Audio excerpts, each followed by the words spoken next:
ಕನ್ನಡ ಚಿತ್ರರಂಗದ ಸ್ಫೂರ್ತಿಯ ಚಿಲುಮೆ ಅಪ್ರತಿಮ ಕಲಾವಿದ ಪ್ರಚಂಡ ಕುಳ್ಳ ದ್ವಾರಕೀಶ್ ನಮ್ಮನ್ನೆಲ್ಲ ಅಗಲಿದ್ದಾರೆ. ಅವರ ಭಾವ ಜೊತೆಗೆ ಖ್ಯಾತ ನಿರ್ದೇಶಕ ಭಾರ್ಗವ್ ಅವರು ಇವಾಗ ನಮ್ಮ ಜೊತೆ ಇದ್ದಾರೆ. ಸೊ ಭಾರ್ಗವ್ ಅವರನ್ನು ಮಾತಾಡ್ಸೋಣ. ಸರ್, ಭಾವನಾಗಿ ಜೊತೆಗೆ ಸ್ನೇಹಿತನಾಗಿ ಅವ್ರ ಜೊತೆ ಕೆಲಸವನ್ನು ಕೂಡ ಮಾಡಿದ್ದೀರಾ. ಸೊ ಸಾಕಷ್ಟು ಒಡನಾಟ ಇದೆ. ಅವರ ಒಂದು ಜೀವನವನ್ನು ನೀವು ಪಕ್ಕದಲ್ಲೇ ನಿಂತ್ಕೊಂಡು ನೋಡ್ಕೊಂಡು ಬಂದಿದ್ದೀರಾ. ಇವತ್ತು ಅವರು ಅಗಲಿಕೆಯಿಂದ ಇಡೀ ಕನ್ನಡ ಚಿತ್ರರಂಗ ಒಂದು ರೀತಿ ಅನಾಥವಾಗಿದೆ ಅಂತಲೇ ಹೇಳ್ಬೋದು. ಅವರ ನೆನಪನ್ನು ಯಾವ ರೀತಿ ಮಾಡ್ಕೊಳ್ತೀರಾ ಸರ್? ಅವನೊಂಥರ ದ್ವಾರಕೀಶ್ ಅವರು ನಿಮಗೆಲ್ರಿಗೂ ಗೊತ್ತಿದೆ. ಒಂಥರ ಅವನು ಹೇಳೋದಾದರೆ ಸ್ಫೂರ್ತಿಯ ಚಿಲುಮೆ ಅಂತ ಹೇಳ್ಬೋದು. ನೀವು ಏನೇ ಕೇಳಿ ಒಂಥರ ಒಂದು ಕಾಮಿಡಿಯಾಗಿಯೇ ಹೇಳ್ತಾನೆ. ಅವನು ಹೇಳೋದ್ರಲ್ಲಿ ಅರ್ಥ ಇರುತ್ತೆ. ಆಮೇಲೆ ಒಂದೊಂದು ಸತಿ ಅದರಲ್ಲಿ ನೋವು ಇರುತ್ತೆ, ಎಲ್ಲನೂ ಇರುತ್ತೆ. ಒಂದೊಂದು ಸತಿ ಅವನು ಹೇಳುವಾಗ ಇದೇನಪ್ಪ ಹಿಂಗೆ ಹೇಳ್ತಾನೆ ಅಂತ ಅನಿಸುತ್ತೆ. ಅದ್ರ ಒಳಗಡೆ ಹೋಗಿ ನೋಡಿದ್ರೆ ಅದು ಅರ್ಥ ಗೊತ್ತಾಗುತ್ತೆ. ಬಟ್ ಅವನು ನನಗೆ ಸ್ನೇಹಿತನೂ ಹೌದು, ಸಂಬಂಧದವನು ಅವನು, ಜೊತೆಗೆ ಅವನ ನಿರ್ದೇಶಕನು ಕೂಡ ನಾನೇನೆ. ಯಾಕೆಂದರೆ ಅವನು ನನಗೆ ಭಾಗ್ಯವಂತು ಅನ್ನೋ ಚಿತ್ರದಲ್ಲಿ ಅವಕಾಶ ಕೊಟ್ಟರು. ಮೊದಲನೇ ಚಿತ್ರ, ಅತಿ ದೊಡ್ಡ ಚಿತ್ರದಲ್ಲಿ ಕೊಟ್ಟರು. ಅದಕ್ಕೆ ನಾನು ಅವ್ರಿಗೆ ಚಿರಋಣಿಯಾಗಿದ್ದೀನಿ. ಯಾವತ್ತೂ ಚಿರಋಣಿನಿ, ಎಂದೆಂದಿಗೂ ಚಿರಋಣಿಯಾಗಿರ್ತೀನಿ ಅವ್ರಿಗೆ. ಆಮೇಲೆ ಅವರೇ ಪಾರ್ಟ್ ಮಾಡಿದ್ದಾರೆ. ಈ ಕುಳ್ಳ ಸೀರೀಸ್ ಎಲ್ಲ ಮಾಡಿದಾರಲ್ಲ, ಅದರಲ್ಲೂ ಕೂಡ ನಾನು ಒಂದು 4-5 ಚಿತ್ರ ಡೈರೆಕ್ಟ್ ಮಾಡಿದ್ದೀನಿ. ದೇವ್ರ ದಯದಿಂದ ಎಲ್ಲ ಚಿತ್ರಗಳು ಚೆನ್ನಾಗಿ ಹೋಗಿದೆ. ಅದಕ್ಕೆ ಮೊದಲನ್ನ ಮಾಡಿದ್ದಾನೆ ಕಳ್ಳ ಕುಳ್ಳ ಅನ್ನೋದೆಲ್ಲ ಅಸೋಸಿಯೇಟಾಗಿ ಮಾಡಿದ್ದೆ. ಅದರಲ್ಲಿ ದ್ವಾರಕೀಶ್ ಅವರು ನನ್ನ ಇಷ್ಟಪಟ್ಟಲ್ಲಿ ಏನಾಯ್ತು, ನಮ್ಮ KSR ದಾಸ್ ಅನ್ನೋರು ಅದ್ರ ಡೈರೆಕ್ಟ್ರು. ಅವರು ಒಂದು 15-20 ದಿವಸ ಅವರು ಶೂಟಿಂಗ್ ಬರೋಕ್ಕಾಗಲಿಲ್ಲ. ಅವರು ತೆಲುಗು ಸಿನಿಮಾ ಕೊಟ್ಟೋದ್ರು. ನಾನು ಡೈರೆಕ್ಟ್ರೇ ಆಗಿರಲಿಲ್ಲ. ಅವ್ರು ಡೈರೆಕ್ಟ್ರೇ ಆಗಿರಲಿದ್ದರಿಂದ 10-15 ಸಿನಿಮಾ 10-15 ದಿವಸದ ಶೂಟಿಂಗು ನನ್ನ ಮಾಡೋದು. ನಾನು ಹೇಳಿದೆ ನಾನು ಮಾಡೋಕ್ಕೆ ಬರಲ್ಲ. ಯಾಕೆಂದರೆ ನಾನು ಒಂಥರ ಸಿದ್ಧಲಿಂಗಯ್ಯನವ್ರ ಗರಡಿಲಿ ಬೆಳ್ಕೊಂಡು ಬಂದವನು. ಒಂಥರ ಮೆಲೋಡಿ ಡ್ರಾಮಾ ಅದು ಇರೋ ಥರದ್ದು ಇದು ಮಾಡೋಕ್ಕಾಗಲ್ಲ. ಫಾಸ್ಟ್ ನ್ಯಾರೇಷನ್ ಅದು. ದಾಸ್ ಅವ್ರ ಡೈರೆಕ್ಷನ್ ಅಂತ ಹೇಳಿದ್ರೆ camera will be always moving. Camera ಒಂದು ಕಡೆನೇ ಇರೋಲ್ಲ. ಆಮೇಲೆ ಗೀಳು ಇರೋಲ್ಲ, ಗೀಳು ಇಲ್ಲ ಇರೋಲ್ಲ. ನಾವು ಅಡ್ಡಿ ಬಡಿ ಮಾರೋ ಗೋಲಿ ಆ ಥರದ್ದು ಡಿಶುಮೆ ಅವರು. ಯಾಕೆಂದರೆ ಕೃಷ್ಣ ಅವ್ರಿಗೆ ಬೇಕಷ್ಟು ಪಿಕ್ಚರ್ಗಳು ಮಾಡಿದ್ದಾರೆ. ಆ ಕೃಷ್ಣ ಅವ್ರಿಗೆ ಈ ಜೇಮ್ಸ್ ಬಾಂಡು ಆಮೇಲೆ ಈ ಥರ ಈ ಕೌಬಾಯ್ ಪಿಕ್ಚರ್ಗಳೆಲ್ಲ ಜಾಸ್ತಿ ಮಾಡಿದವ್ರೆ ನಮ್ಮ KSR ದಾಸ್ ಅವರು. ಅವ್ರದ್ದು ಡೈರೆಕ್ಷನ್ ನನ್ನ ಥರ ಹೆಂಗೆ ಮಾಡೋಕ್ಕಾಗತ್ತೆ, ಮಾಡೋಕ್ಕಾಗಲ್ಲ ನನಗೆ ಅಂತ. ಇಲ್ಲ ನೀ ಮಾಡು, ಯಾಕೆಂದರೆ ನೀನು ಕತೆ ತುಂಬ ಚೆನ್ನಾಗಿ ಗೊತ್ತಿದೆ, ಕತೆ ಚೆನ್ನಾಗಿ ನ್ಯಾರೇಟ್ ಮಾಡ್ತೀಯ, ಮಾಡು ಅಂತ ಹೇಳಿದ್ರು. ಸೊ 15 ದಿವಸ ಚಿತ್ರೀಕರಣ. ಅದರಲ್ಲಿ ವಿಷ್ಣು ಇದ್ದರು, ವಿಲನ್ಸ್ಗಳಿದ್ದರು, ಎಲ್ಲ ಇದ್ದರು, ಡ್ಯಾನ್ಸು ಗೀನ್ಸು ಎಲ್ಲ ಇತ್ತು. ಅದನ್ನೆಲ್ಲಕ್ಕೂ 15 ದಿವಸ ನಾನು ಚಿತ್ರೀಕರಣ ಮಾಡಿ ತೋರಿಸ್ದೆ. ಅವ್ರಿಗೆ ತುಂಬ ಇಷ್ಟಪಟ್ಟರು. ಅವ್ರು ಹೇಳಿದ್ರು, ಇನ್ಮೇಲೆ ನೀನು ಒಳ್ಳೆ ಡೈರೆಕ್ಟ್ರ್ ಆಗ್ತೀಯ ಕಣೋ ಅಂತ ಹೇಳಿದ್ರು. ನಮ್ಮ ದಾಸ್ ಅವತ್ತು ಹೇಳಿದ್ರು. ಅದಕ್ಕೂ ಅಲ್ಲೂ 15 ದಿವಸ ಕೆಲಸ ಮಾಡೋಕ್ಕೆ ಅವಕಾಶ ಕೊಟ್ಟಿದ್ದು ಕೂಡ ನಮ್ಮವರೇ. ಅವ್ನಿಗೆ ನಂಬಿಕೆ ಇತ್ತು ನಾನು ಚೆನ್ನಾಗಿ ಮಾಡ್ತೀನಿ ಅಂತ ಮಾಡಿದೆ. ಆಮೇಲೆ ನನಗೂ ಡೈರೆಕ್ಷನ್ ಅವಕಾಶಗಳ ಮೇಲೆ ಬಂತು. ಅವರು 50 ಚಿತ್ರಗಳಿಗೆ ಮೇಲೆ ಡೈರೆಕ್ಷನ್ ಅದು ಪ್ರೊಡ್ಯೂಸ್ ಮಾಡಿದ್ರು. ನಾನು 50 ಚಿತ್ರ ನಾನು ಡೈರೆಕ್ಷನ್ ಮಾಡಿದೆ. ಇಬ್ಬರಿಗೂ 50 ಅಂಕಿ ಅನ್ನೋದು ಹಾಗೇ ಇದೆ.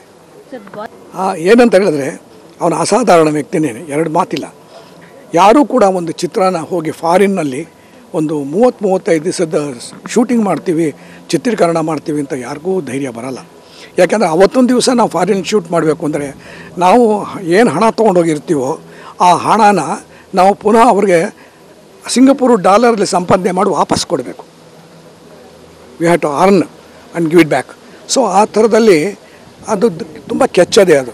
ಸೊ ಆ ಥರದಲ್ಲಿ ಅವರು ಅಷ್ಟು ಫುಲ್ ಪಿಕ್ಚರ್ನ ಅಲ್ಲಿ ಶೂಟಿಂಗ್ ಮಾಡಿ ಆಮೇಲೆ ಎಡಿಟ್ ಮಾಡೋಕ್ಕೆ ಮಾಡಿದ್ಮೇಲೆ ಆ ಚಿತ್ರ ತುಂಬ ಅತ್ಯುತ್ತಮವಾಗಿ ಮೂಡಿಬಂತು. ಇವತ್ತೊಂದು ದಿವಸನೂ ಕೂಡ ಫಾರಿನಲ್ಲಿ ತೆಗೆದ ಚಿತ್ರ ನಮ್ಮ ಕನ್ನಡದಲ್ಲಿ ಅಂತ ಹೇಳಿದ್ರೆ ಸಿಂಗಪೂರ್ನಲ್ಲಿ ರಾಜ ಕುಳ್ಳ.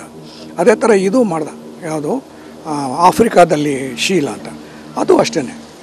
ಆಫ್ರಿಕಾದಲ್ಲಿ ಶೀಲಾ ಅವನು ತಾಂಜಾನಿಯಾ ಅಲ್ಲೆಲ್ಲ ಮಾಡಿದ್ರು. ಅದು ಭಾಳ ಕಷ್ಟದ ಸಿನಿಮಾ. ಅಲ್ಲಿ ಅವನು ಕೆಚ್ಚದೇ ನಾವು ಒಂದು ಮೆಚ್ಚಬೇಕು. ಅಲ್ಲೊಂದು ಕುದುರೆ ಇತ್ತು. ಆ ಕುದುರೆ ಏನಾಗೋಯ್ತು ಅಂತ ಹೇಳಿದ್ರೆ ಆ ಕುದುರೆ ರೆಗ್ಯುಲರಾಗಿ ಶೂಟ್ ಮಾಡ್ತಾಯಿದ್ವು. ನಾನೇ ಹೋಗಿರಲಿಲ್ಲ. ಅವ್ರು ಶೂಟ್ ಮಾಡ್ತಾಯಿದ್ರು. 3ನೇ ದಿವಸ ಆದಮೇಲೆ ಆ ಕುದುರೆ ಇದ್ದಕ್ಕಿದ್ದಂಗೆ ಇಲ್ಲವೇ ಇಲ್ಲ, ನಾಪತ್ತೆ ಆಗೋಯ್ತು. ಅದು ತುಂಬ ಒಳ್ಳೆ ಕುದುರೆ ಬೇರೆ, ಅದು ರೇಸ್ಗೆ ಅದಕ್ಕೆ ಇದಕ್ಕೆಲ್ಲ ಇರ್ತಿತ್ತು. ಸೊ ಇವನು ಕುದುರೆ ಹೊಟ್ಟೋಯ್ತು. 3 ದಿವಸ ಹುಡುಕಿದ್ರು ಕುದುರೆ ಸಿಗಲಿಲ್ಲ, ಏನಿಲ್ಲ. ಸೊ ಏನು ಮಾಡಿದ್ರು, ಇದನ್ನು ಹೇಳಬೇಕಲ್ಲ ಕುದುರೆ ಓನರ್ಗೆ. ಸೊ ಕುದುರೆ ಓನರ್ ಎಲ್ಲಿದ್ದಾನೆ ಅಂತ ಕೇಳಿದ್ರು. ಅವ್ರು ಕುದುರೆ ಓನರು ಯಾವುದೋ ಒಂದು ಕ್ಲಬ್ಬಲ್ಲೆಲ್ಲೋ ಇದ್ದಾನೆ ಅಂತ ಹೇಳಿದ್ರು. ನೋಡಿದ್ರೆ ಕ್ಲಬ್ಬಲ್ಲಿ ಅವರೇನೋ ಇಸ್ಬಿಟ್ಟು ಏನೋ ಆಡ್ತಾಯಿದ್ರು ಅಂತ ಕಾಣಿಸುತ್ತೆ. ಇವರು ಹೋಗಿ ನಿಂತ್ಕೊಂಡ ತಕ್ಷಣ ನೋಡಿದ್ರು ಅವರು. ಏನು ವಾಟ್ ಮ್ಯಾನ್ ವೈ ಆರ್ ಯಾರ್ ಅಂತ ಕೇಳಿದ್ರು. Sir one thing it has happened ಅಂತ ಹೇಳಿದ್ರು. ವಾಟ್ ಅಂತ ಕೇಳಿದ್ರು. Sir the horse which we are shooting it's not seen we are searching horse since 3 days we didn't get him ಅಂತ ಹೇಳಿದ. Oh it's all right, you didn't find him, it's all right, no forget it, okay carry on with your work. ಅದನ್ನು ಕೂಡ ಎಷ್ಟು ಅವನು ಹೇಳಿದ ರೀತಿ ನೋಡಿದ್ದೇನೆ, ಅವ್ರಿಗೆ ಆ ಕುದುರೆ ಹೋದರೂ ಪರವಾಗಿಲ್ಲ ಅಂತ ಹೇಳಿದ್ರು. ಅದು ಒಂದು ರೀತಿ ಹೇಳಿದರೆ ಅವನು ಕೆಚ್ಚದೆ ಅಂತ ಹೇಳಬೇಕು, ಹೆಂಗೆ ಹೇಳಬೇಕು ಅನ್ನೋದನ್ನು ನಾನು ಅದು ಏನು ಹೇಳಿದ್ರು ಚೆನ್ನಾಗಿ ಹೇಳ್ತಾನೆ ಅವನು, ಆ ಥರ ಹೇಳ್ದ. ಅದು ಆಫ್ರಿಕಾದಲ್ಲಿ ಶಿರದಲ್ಲಿ ಇಟ್ಸ್ ವೆರಿ ಇಂಪಾರ್ಟೆಂಟ್ ಫ್ಯಾಕ್ಟರ್ ಇದು. ಮಿಕ್ಕಿದ್ದು ಬಿಡಿ, ಅವನು ಏನು ಬೇಕಾದ್ರೂ ಮಾಡ್ತಾನೆ, ಏನು ಬೇಕಾದ್ರೂ ಫಾರಿನ್ ಅಲೋಡ್ ಮಾಡ್ತಾನೆ, ಏನು ಬೇಕಾದ್ರೂ ಮಾಡ್ತಾನೆ. ಆಮೇಲೆ ಇನ್ನೊಂದೇನು ಅಂತ ಹೇಳಿದ್ರೆ ಅವನೇ ಯೋಚನೆ ಮಾಡ್ದೆ, ನಾನು ರಾಜ್ಕುಮಾರ್ ಇಟ್ಕೊಂಡು ಪಿಕ್ಚರ್ ಮಾಡಿದೆ, ಅದು ಪಿಕ್ಚರ್ ಮಾಡಿದೆ, ಯಾತಕ್ಕೋಸ್ಕರ ಈಗ ನರಸಿಂಹರಾಜಣ್ಣ ಇದ್ದರು ಅವರನ್ನೇ ಹೀರೋ ಆಗಿ ಪಾರ್ಟ್ ಮಾಡಿದ್ರು 1-2-3 ಸಿನಿಮಾ, ನಾನು ಯಾತಕ್ಕೆ ಸಿನಿಮಾದಲ್ಲಿ ಪಾರ್ಟ್ ಮಾಡಬಾರ್ದು, ಹೀರೋ ಆಗಿ ಯಾಕೆ ಮಾಡಬಾರ್ದು ಅಂತ. ಓಕೆ, ಅವನೇ ಹೀರೋ ಆಗಿ ಇಟ್ಕೊಂಡ. ಪ್ರತಿಯೊಂದು ಅವ್ನು ಮಾಡೋ ಚಿತ್ರಗಳಿಗೆಲ್ಲನೂ ಕೂಡ ಒಂದು ಇರೋದು ಅಬ್ಜೆಕ್ಟಿವ್ ಇರೋದು, ಏನು ಕುಳ್ಳ ಅನ್ನೋದಿರೋದು. ಎತ್ಕೋತಾನೆ ಅವನು ವಿಷ್ಣುವರ್ಧನ್ ಜೊತೆ ಮಾಡಿದಾಗ ಅದು ಕುಳ್ಳ ಆಯಿತು.